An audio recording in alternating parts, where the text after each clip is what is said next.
Hey folks, thanks for tuning in. It is the Techie Tattooer here. My name is Clay, and we're going to go over the most ADHD riddled spastic how to use Procreate tutorial ever. Once I watched how I speak, I was like, oh my god, I don't think I follow a train of thought for the entire um, video, but there's actually some really good tidbits in there. Hopefully you guys can handle it and watch it and glean some value from it. If not, I'm gonna have to figure out how to talk better on camera, cause yeah, trains of thought and me, wow, derailment galore. But let's just get into it.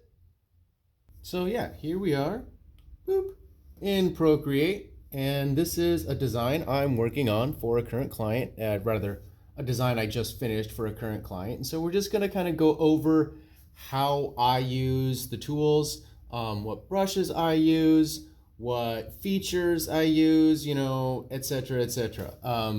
Yeah, so client will send me their existing design or what they want to cover up, or a photo of their arm and the area I'm going to be designing for. And so this is on their one thigh, and then we're going to make a little matchy, not matchy bird for the other side. Yeah, and what I've done is, if we go back and highlight all these original layers, this is what I did, right? It's kind of hard to see, but I built up, yoink. Yeah, you can kind of see that, right? It's a big old mess. And what I've got here is, whoops, I want that one. An AI crow or raven, a bunch of photos, actually like 3 photos, right, that I looked up online. Right, so we got the thistle with the bumblebee, big thistle here, and then these other thistles around, right? Yoink. And then I've got the Vigvasir as well. And I smush all that together. I mean, not really smush it all together, but I place it all together with different layers. I actually use my airbrushing tool, right? My soft airbrush. To duplicate layers, you slide it, and then you can duplicate it, and it'll just pop up another one, right? That way you're not destroying the original. And then I just like to get rid of my edges, right, so that I can build a nice, cool design there. Did I draw that? No, that's something on my... Oh, it's not. Rude. Well, we'll see where that layer that's on. Anyway, so that's the design I get out of this, right? Is tracing a bunch of those images, figuring all that stuff out, and voila, there we are. You know, so that's how I do, you know, my design when I'm not freehanding, right? You know, a lot of the times I will do this sort of thing, right? Like for this Phoenix design here, right? I freehanded like 90% of it, right? So let's see if I were to, I wonder if I have them in the other layer, because this is going to be a pain to get rid of. Do I have them in here? Yeah, okay, awesome. So if we get rid of this one. And so let's see here. You can see this was my initial sketch. Boop. Drawn up on this here because, because you can see we started out with a cover up. Our base here is this cover up design, right? So that's that there. And actually how I ended up doing this is, I'll just go ahead and show you, is I start with this cover up here, right? Which is this picture of their hand. And then from that picture, I'll actually do this really cool thing where if you are on your pen tool, hopefully I'm still on my inking tool. Yep, there we go. I'm actually going to move over to airbrush and I'm going to get my softer airbrush. A lot of these, so I use pretty much airbrush, the inking pen, the technical pen. Sometimes I use syrup, but syrup doesn't have a softened edge. It's got a hard pixel edge to it, and so you might not like that. The technical pen has a nice soft edge to it, so it's really cool. The studio pen is also really nice, but it's not my favorite. I use the technical pen. You're gonna find out which tools you like. When I'm doing American traditional, I use my monoline because it's not pressure sensitive, right? And the technical pen is pressure sensitive, so is syrup, so is the studio pen. And actually you can tell in Procreate here, the way that these lines get thicker shows you that it's pressure sensitive. Fine tip is not pressure sensitive, right? Ink roll is pressure sensitive, but notice how it doesn't get smaller at the edges, it actually fades at the edges. Its pressure sensitivity doesn't make the line smaller, it makes it less opaque. And then the harder you push, right? And so some tools, the opacity is affected by the pressure sensitivity. Others, line thickness is affected by the pressure sensitivity. And in Procreate, you can tell because if it's got the little faded edges, that means opacity is affected. And if it's got these tapered edges, that means thickness or width is going to be your pressure sensitivity. Vector change, whatever. I'm not really even sure how to say that. And so to erase, you just double tap, or rather single tap with 2 fingers, and that'll get rid of all those. So what I do is, of course, I start out with just getting rid of little bitty stuff with my airbrush tool, and then I start a new layer and do this cute little feature where you hold down on a color, and look at that, it just grabbed me that color. And see here, now I'm on that skin color, it just grabbed it. And then what I actually want to do is I want to start like in the middle here. Nope, that's not right. Airbrush, too small. Boop. And then we'll go and grab another darker area. Boop. And I'm going to draw in a fake little arm that's the same color as my human hand.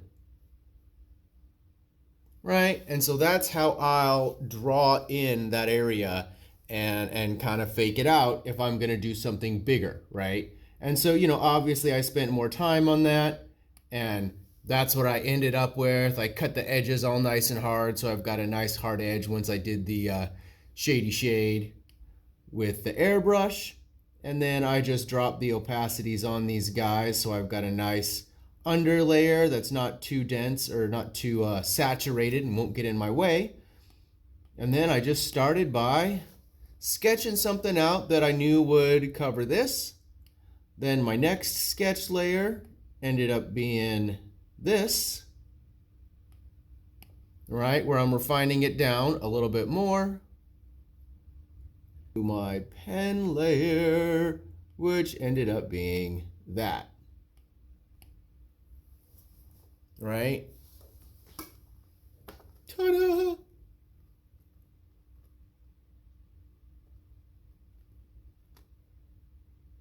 Right, and so you can see, definitely covers the old tattoo.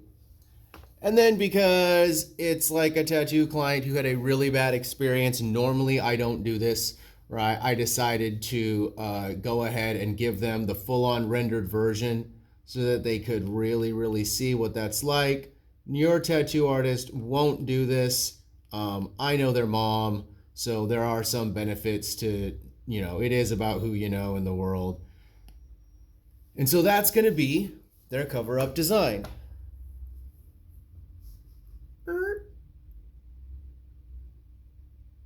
Super fun little phoenix. Oh, goodness gracious me. All that glare. I got to really work on getting rid of this glare for this stuff. But yeah, that's how I do those.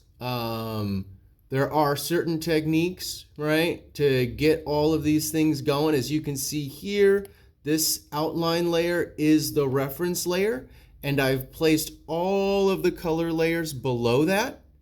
And how you end up doing that is you'll just create another color layer, and you'll go to some sort of automatic, oops, there we are.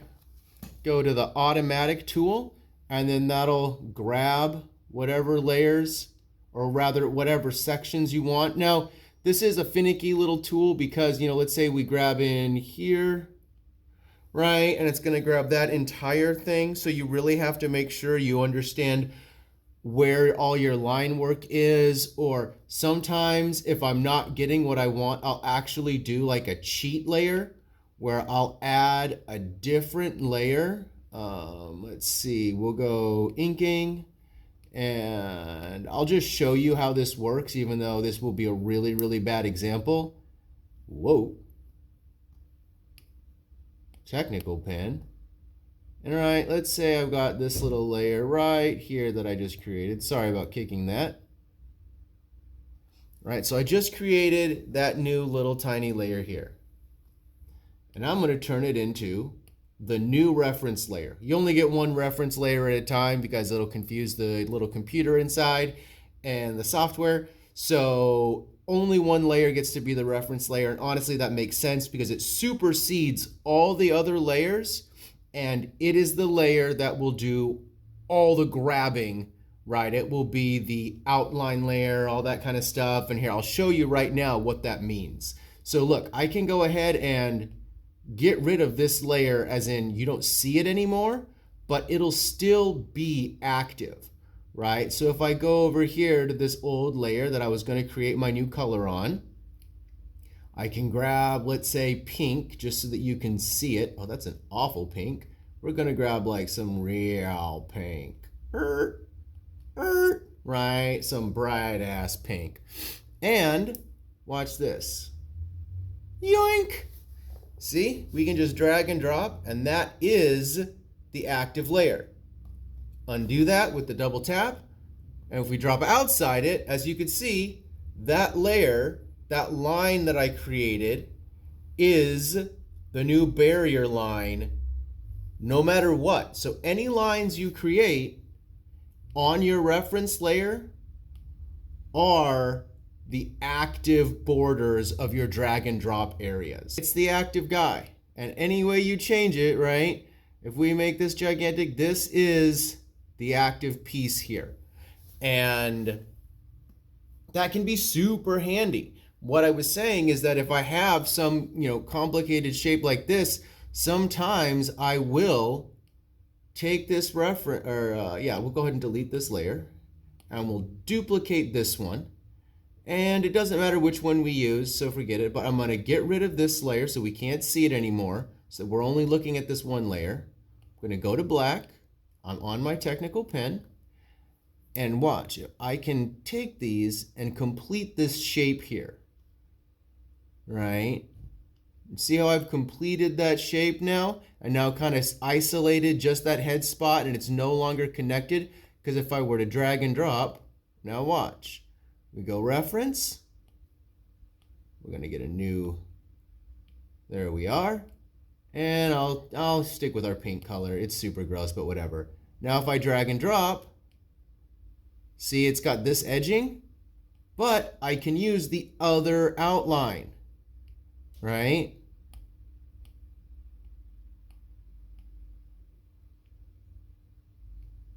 See, even though this is the visible outline, that's still the active reference layer.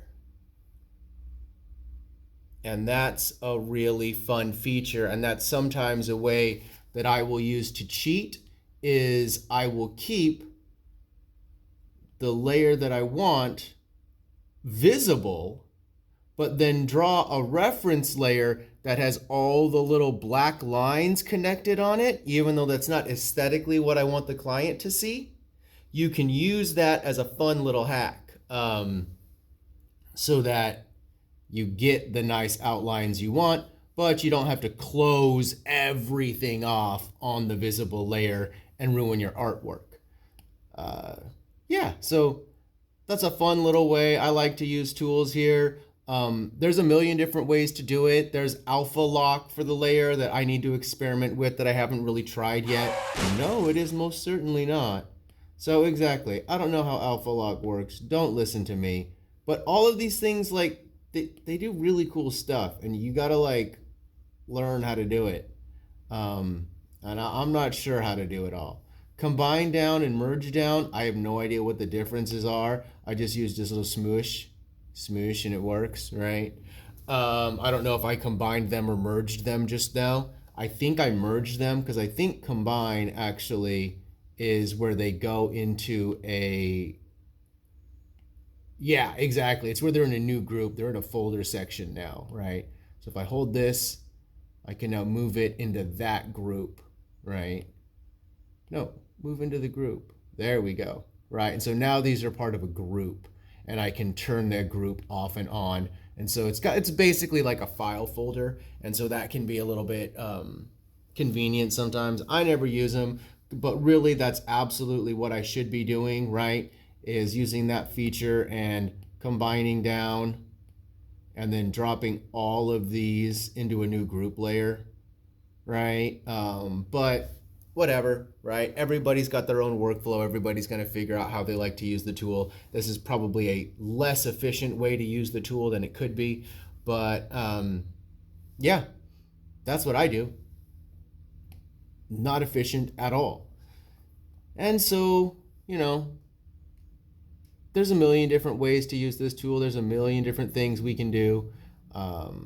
It's a pretty genius little tool. I love it to death.